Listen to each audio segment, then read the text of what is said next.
Good morning. Welcome to Thursday Therapy with Jen, and we're going to talk today about parenting through the holidays, which I was going to do as a blog post, and then I thought, you know what? This is a topic that I just want to sit and talk to you about because it's something that our family struggles with as a family every year.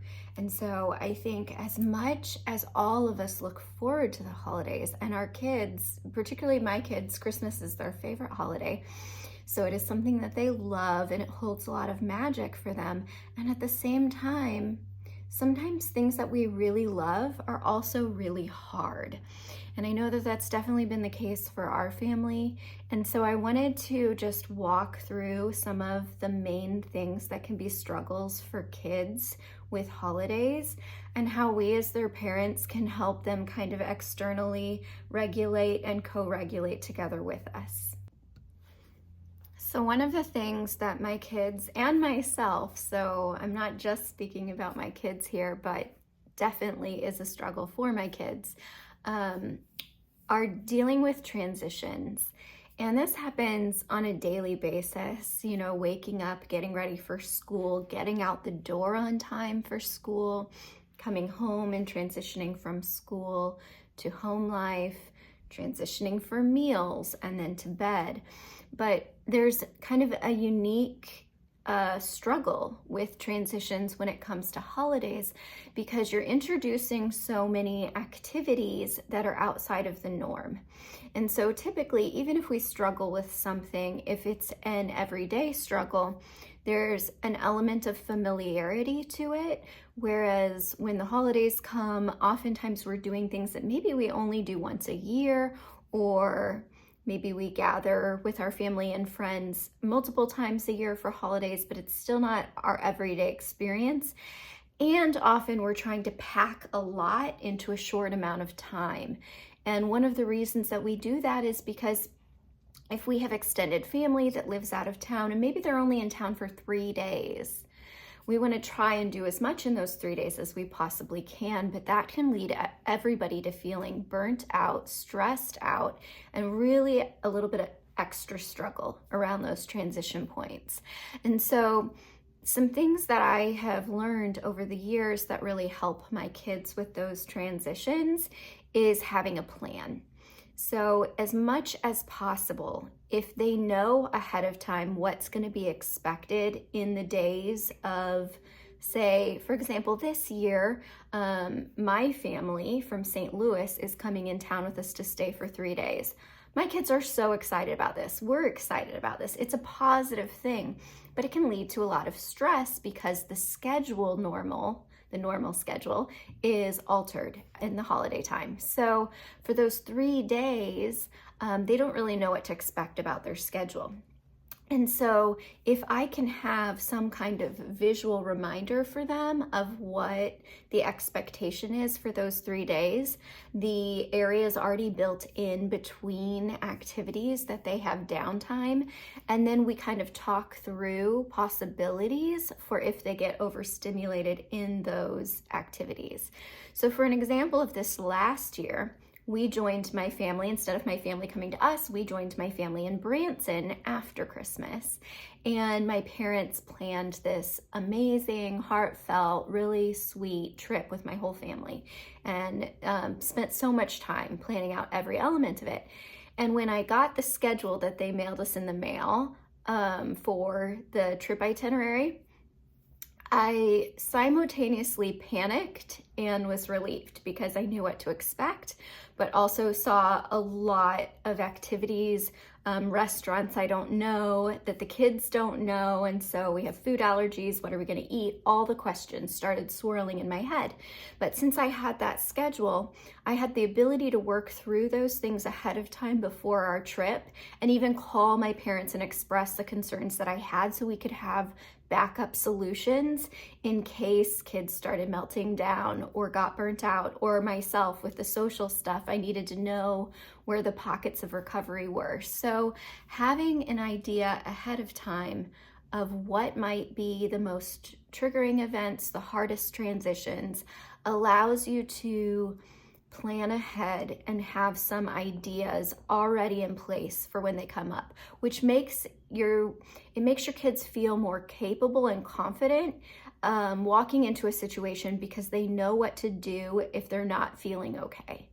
And so some things that we planned for that specific trip in Branson was there was a go-kart event, or we were going to go to a go-kart facility. And I knew that for some of the kids that might be very overstimulating. There's a lot of noise, it's outside, it's very cold, there's a lot of flashing lights and games and all of these things, kind of like a Dave and Buster's environment. And that was the one thing that I was most worried about, everybody being able to stay regulated and okay during. So I went ahead and ahead of time said, I volunteer to be the person that takes pictures because I need a role. If I'm going to be in a situation that feels uncomfortable, I need a role and some way to like kind of hide behind a camera or hide, pull back a little bit from the excitement. And then I opened that up to my kids that anybody who didn't want to do the go-karts or the activities could help me, and I'd give them a task and we'd, do pictures together, or they could sit with me on the bleachers that were there, or we could be inside in the warm and get a hot chocolate for everybody when they got, off the go-karts. So sometimes having a task to put on them that they feel really confident and capable in can help take their mind off of the intensity of the unknown, because it gives them a predictable plan. So giving them a plan, letting them see the schedule ahead of time, building in recovery time. So we had a lot of downtime in the hotel room between activities, which helps kids regulate and helps make those transition times a little bit easier. I did have my oldest ended up getting sick while we were on that trip, and that's something that's pretty typical for her. If she has something that's really stressful, her immune system just takes a hit. And so we had to just kind of roll with the punches for that. And thankfully, since she's a teenager and she's 18, she's able to spend some time by herself in the hotel room, and it ended up being okay. We did just bring some meals back for her. Everybody was really sweet and checked in with her, made sure she was feeling okay. But just expect and know that sometimes kids who get overstimulated, that can produce very real effects in the body. It lowers their immune system.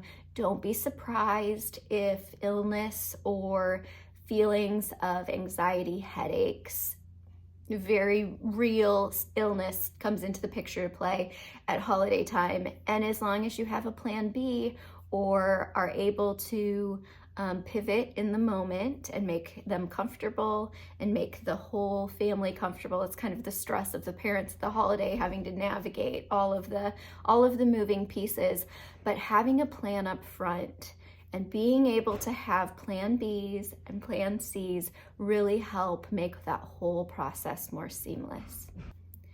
The second thing that my kids often talk to me about leading up to holidays is how excited and terrified they are about the gift giving. The gift giving aspect for kids can be really fun and exciting. They make their wish lists and their Christmas lists, and they have this great anticipation. But kids have a harder time regulating their emotions, either when they experience disappointment because what they were expecting isn't what ended up being what they were given, or they have to school their face. This is something my kids find particularly hard. Kind of faking any emotion is very difficult. And while I think most of us would say we don't want our kids to fake their emotion, we want them to genuinely feel it, many neurodivergent kids and all kids struggle with giving a reaction that makes that person feel sufficiently like they were thanked or that the kids were grateful for what they were given. That's something that my kids express really frequently, is that gift giving makes them feel nervous because it almost feels like they're on stage and everybody's watching them for their reaction. And that can be a really tricky thing for a kid, particularly if they had their hopes set on something and they really thought that that was going to be, once they opened that wrapping paper, they were going to see that one thing they put on their Christmas list. And it didn't come. To hide that disappointment or to make yourself accurately reflect on your face how excited you truly are for something that you're given. Maybe you are given something you love. This is something that I experience a little bit, but not to the same degree that my kids do, where I will feel like I thanked someone and, oh, thank you so much. That was so thoughtful. But it wasn't like like a big enough thank you. And they're like, oh, you don't like it, you know? And I realized somehow I'm not reflecting on my face enough thankfulness. And that can feel almost fake to put that on. And at the same time, you want that person to feel like you were genuinely grateful, because we are genuinely grateful for the things that we're given.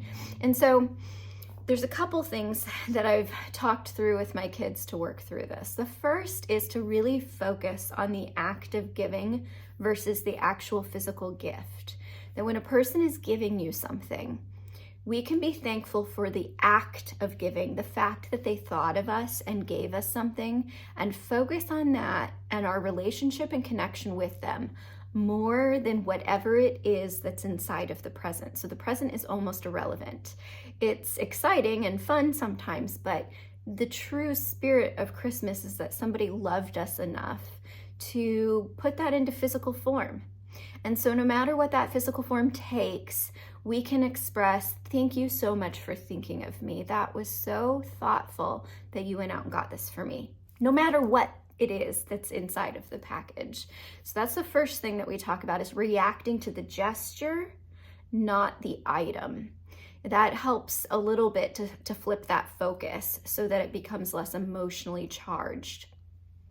The second thing is, if at all possible, if you're in a big family gathering and you have family that is understanding of your children's needs, it is possible to talk through ahead of time and let them kind of know that your child is sensitive to opening a present and a big gift, and would it be possible for them to have maybe just a smaller group around them while they open their presents, for them to open it later and maybe FaceTime or some way that makes the child feel more comfortable. And they each have their own preferences. So some of my kids would much rather open it with no one observing them opening it at all, and then find a way to maybe send a thank you card or respond in a less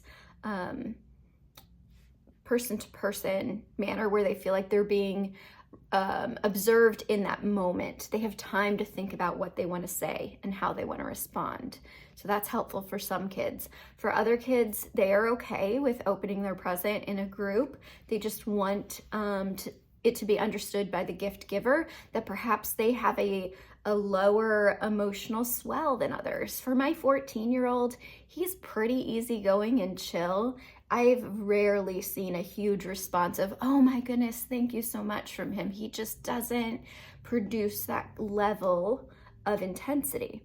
And so he may really like something and it'll sound like, thanks. So as long as friends and family understand that about James, then they won't feel like he didn't like what he received. They'll understand that that is the way that he expresses his thanks. And so I feel like when we have open communication with the people that our children are going to interact with, I have an open communication line with my kids' teachers and kind of clue them in on some of their nuances and how they tend to respond well and what can help them. I do the same thing with my parents, the kids' grandparents. We try to kind of prepare them ahead of time for some of the struggles that the kids run into so that if they come up, they're not surprised. They already were kind of prepped for this could be a struggle for this kid this year. And then I also work with my kids and we kind of role play. Hey, let's do some role playing. Let's say we open a gift and it's not what we expected to see inside. Reacting to something unknown is really hard for a lot of people. And we may even really like what's inside. It's just unexpected.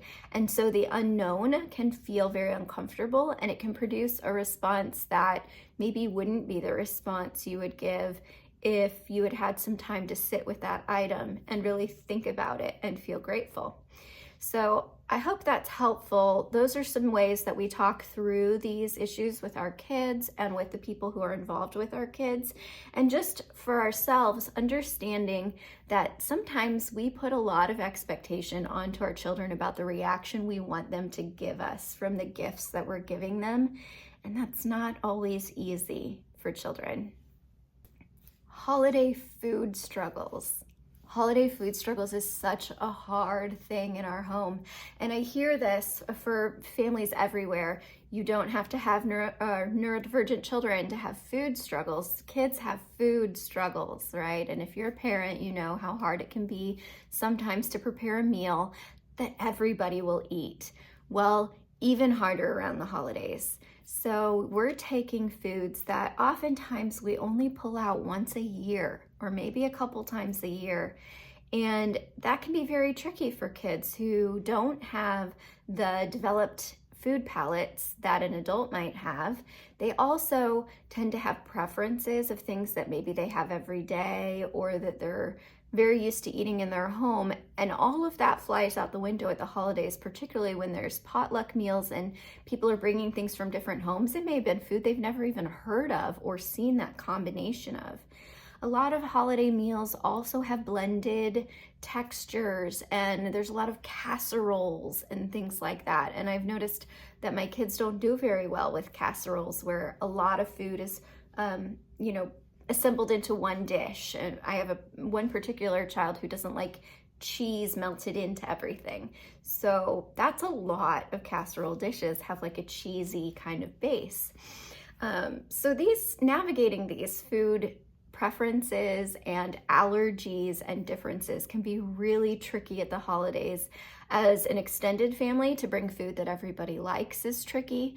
You add in allergens, and some people in our family are vegetarian, some have gluten allergy, dairy allergy.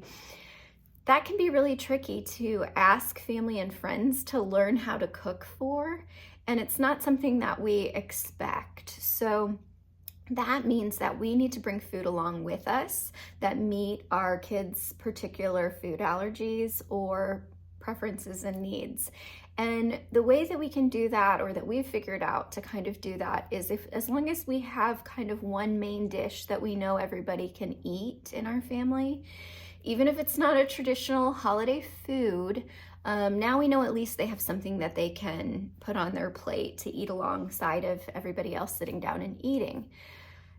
I also think it's smart to pack some snacks for trips. So if we're driving to somebody else's house to eat, or maybe we're going out of town, to pack those snacks that we know typically go well for our kids to have on the drive. Let's say they don't eat much or find much to put on their plate at the gathering. Well, at least we know we've got snacks in the car for the drive home, or they could eat a little something on the drive there so they're not starving by the time they get there, which can lead to meltdown when you look at the food table and you can't eat anything on it.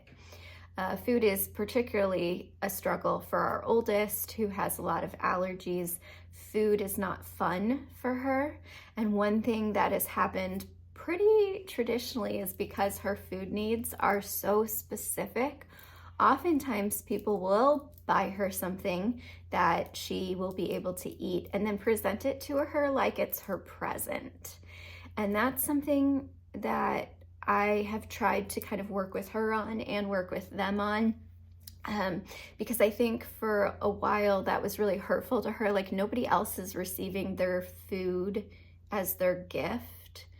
They all are just getting food they can eat every day. But for someone to give me food that I can eat, just like normal people sitting down to eat food, it becomes a gift because they went out of their way to do it. And I understand it coming from their perspective, because it's a lot of extra work to make food for her that she can have. It feels like a gift and it's a labor of love. But on her perspective, she wants to have the same fun as everybody else, opening things that maybe don't feel like necessities. It's kind of, I guess, maybe the equivalent of kids getting socks and underwear on Christmas. Food is such a tricky thing for her that it doesn't feel celebratory, and she has a lot of emotions around food. So that's one thing that we've had to kind of communicate and clarify with our family, is that food doesn't feel like a gift for her. It actually really stresses her out because she has so many issues with it. It just doesn't feel good. It doesn't give her warm and fuzzies, and it's super sweet to think about her. And if you bring something that she can eat, that's so kind, because it really is going out above and beyond to make something that she can be a part of everything. But it doesn't typically translate the way they would want it to be received if it's given as a gift. So just some thoughts there around your holiday food table and your experience with your kids. If you have extended family and perhaps you have nieces and nephews that are coming that also have food sensitivities, maybe by saying these things or sharing them could help you get some perspective on how they might feel and how hard it is to find food and to make food feel fun at the holidays. I know food is something that we kind of equate with the holidays and it becomes comfort food to us. But that isn't always the case with kids, and it took me a really long time to adjust my own expectations to the fact that out of Thanksgiving foods, like traditional comfort Thanksgiving foods that I love, my kids pretty much just eat the rolls. I could spend all day cooking an amazing Thanksgiving meal, and about the only thing they're going to put on their plate is like a bread roll and maybe a couple bites of turkey. So part of that is me adjusting my expectations of how much the kid is going to eat or the kids are going to eat, being okay with making smaller portions, maybe just for John and I, or if his parents come over, I'll make it, portioned for 4 people, and then add some traditional kid food, so to speak, in for the kids that are at the gatherings that is familiar to them, that they know and love, and maybe it can become a new tradition. This year we went out for Chinese food for Thanksgiving, which isn't traditional Thanksgiving food, but the kids ate great. They cleared their plates, and you know what? It really worked, and maybe we're starting a new tradition in our family this year. And the last thing that I want to talk about is oftentimes kids can get overstimulated with big family gatherings. And if you include in this any kind of travel time, time spent in a car, moving from activity to activity, and then feeling this need to be on. And I remember feeling this as a kid, and my kids have expressed this to me as like, it almost feels like a performance, like your behavior and actions are being evaluated the whole time that you're together with family. Questions seem pointed. You feel like the way you answer is going to make them like you or not like you because you really only see them, these certain times a year. And all of that catching up and all of the kind of hubbub of being together in a big group holiday gathering can be really stressful for children, and they can get dysregulated easy. And it's hard to use some of the normal coping tools and mechanisms when you're in a big group like that, because some of them aren't things that maybe they would want to have seen. So for one of my kids, often when they're dysregulated, they'll rock and sometimes bang their head. That's something they're very self-conscious of, and they've actually phased that out for the most part, particularly if people are around, because they don't want to be observed doing that, but it's regulating for them. So finding things that are able to be done in public to help them self-regulate and co-regulate is really important, especially during the holidays. One really great concept to look at prior to holiday gatherings and talk about with your kids is body doubling. So that's an element of co-regulation, or an aspect of co-regulation is body doubling. It's having someone physically present next to you that you can draw support from when you're dysregulated. So my youngest daughter does this really well, and when she starts to feel dysregulated, she'll come up to my side and just kind of, cling to me, and I know then that she's dysregulated. So this means for a while I'm going to be her body double. I'm going to walk around with her, and any interactions that she has with people at the party or at the gathering, I'm going to be doubling with her and providing that support she can kind of draw from my calmness in that situation. That actually also helps me to regulate because it gives me a role. So that's the second tip that I have for family gatherings. Give your children that feel uncomfortable a role, because otherwise they're standing around feeling uncomfortable. Now, if your kid is the kid that will run off with the cousins and go play and have fun, great. They may get overstimulated and burnt out with that and come kind of find you after a while, in which case you can help them regulate and then be right back at it. But for those who kind of stand around uncomfortably, not sure what to do at family gatherings, giving them a task or a job or a role to play can be really helpful. Maybe something like, hey, it's your job tonight to make sure grandma always has a drink in her hand and that she's not getting dehydrated. Can you make sure that she gets the food she needs, or whatever the task might be or the role might be? Help them feel important, help them feel like they have a job to do or a role to play, so that they feel included and also have something to focus on, which can be really helpful when anxiety starts to run high. Then, as far as some kind of body regulating things that can be done, I think it's important, particularly for my child that likes to rock, to regulate, that they are able to move their body in a way that isn't uncomfortable in a crowd. And that may mean stepping away and just going into a bathroom or a guest room to get some time to kind of reset. That could be through rocking. When my daughter was younger, I would take her aside, bring her into my lap, and we would just rock back and forth while I held her for a while. And then we'd go back out and engage with people. So maybe that's an option if your kids are younger. If it's not, for them to have some ways of moving their body, and even if it's just, I think that stimming often is associated with like hand flapping. I don't actually see many of my clients or kids or people that I work with use hand flapping in particular, but I do see a lot of this, which maybe it's similar to hand flapping, of like kind of jittery energy. That can be helpful. Kind of shake it out, just shake that extra energy out. Maybe jump up and down a few times and kind of shake it out.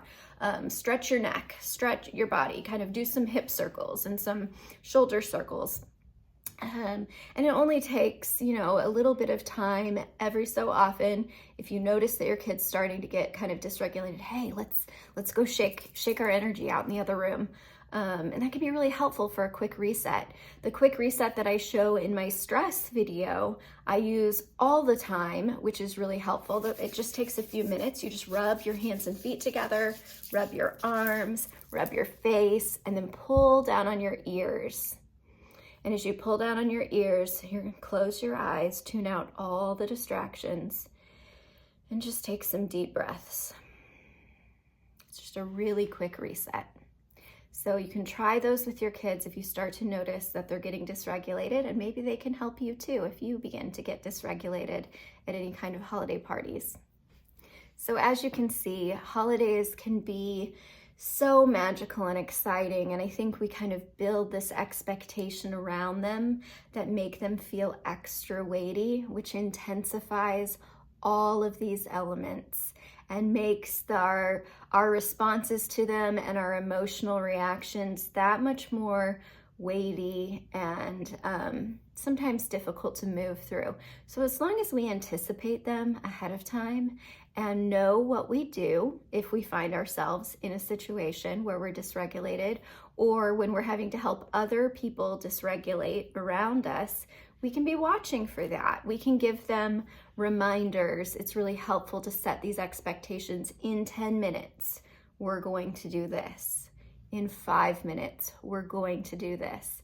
And if kids have tools and equipment that help them feel regulated, maybe different sensory items, a favorite stuffed animal, maybe a cap that kind of blocks out some sound. Maybe they've got like a winter ski cap. My 14-year-old son has one that he loves. Some compression, so maybe a tight coat or a blanket or something that helps them feel really comfortable. Whoop, tossed my earring. Feel really comfortable in situations. Have them bring it along. Hey, we're gonna start loading up the van. We're gonna leave in 10 minutes. Why don't you go grab your stuffy? For Clementine, that's a little mouse that she has, and it's small, so she can bring it anywhere. And we'll say, hey, go grab him, get him tucked in your coat, and let's go get in the car. We make it as fun as we possibly can, singing during transitions. When my kids were little, they don't go for this now because they're older, but when they were little, we would sing transitions, which is a big part of Waldorf schooling. And so we would just sing a little song like, over the river and through the woods to grandmother's house we go, and having ways to make these transitions just smoother and retain that holiday magic that the season's really about.